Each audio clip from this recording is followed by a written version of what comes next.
but I knew I wanted to be a girl, but I had no role model. I felt like I didn't deserve to be really treated well, so, I dated people who were really unkind to me. It does such damage to any young person to tell them there's no place for them. There's not a book on how to be gay, and how to be different, and how to tell your parents. That's the hardest thing.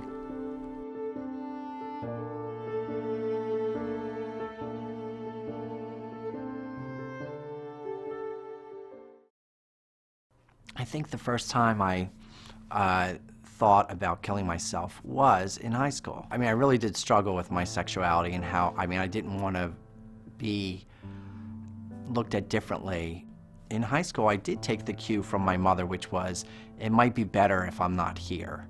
Then I went to college. So again, I didn't want to come out. This was a scary thing. But my behavior was, again, just whatever goes, and if I happen to die, I'm not going to be upset. So this is where I started experimenting heavily with drinking. Growing up, I did all the traditional boy things. I played on the baseball team. I did what was expected of me. So I was essentially living a double life. And even then,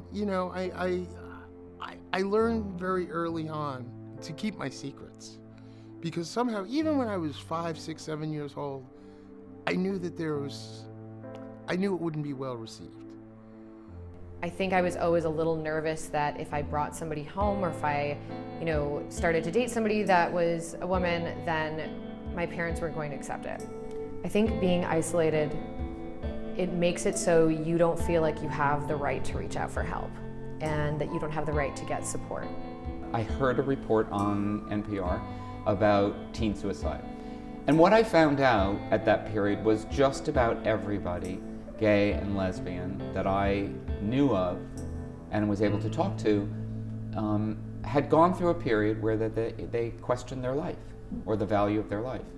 Especially for kids who live in really conservative communities or, who go to a church that says that they're wrong and they're evil because of their sexuality or gender, there's no out.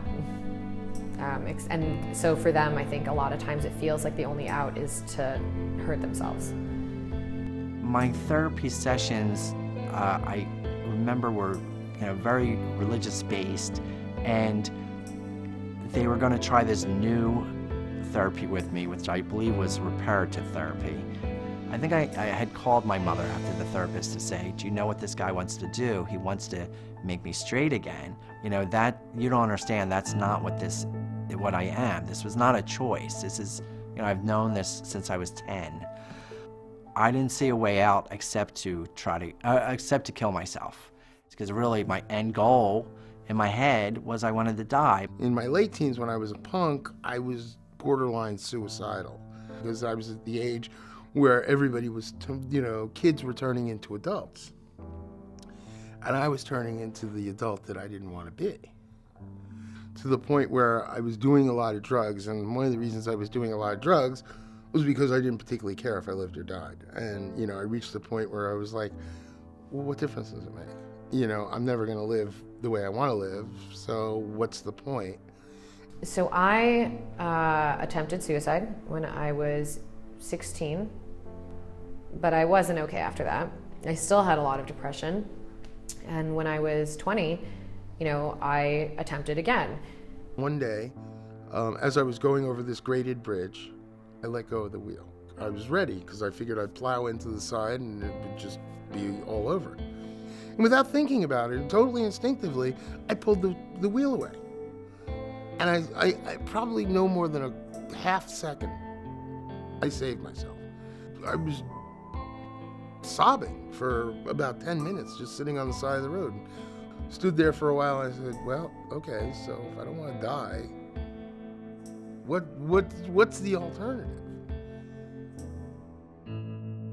I was able to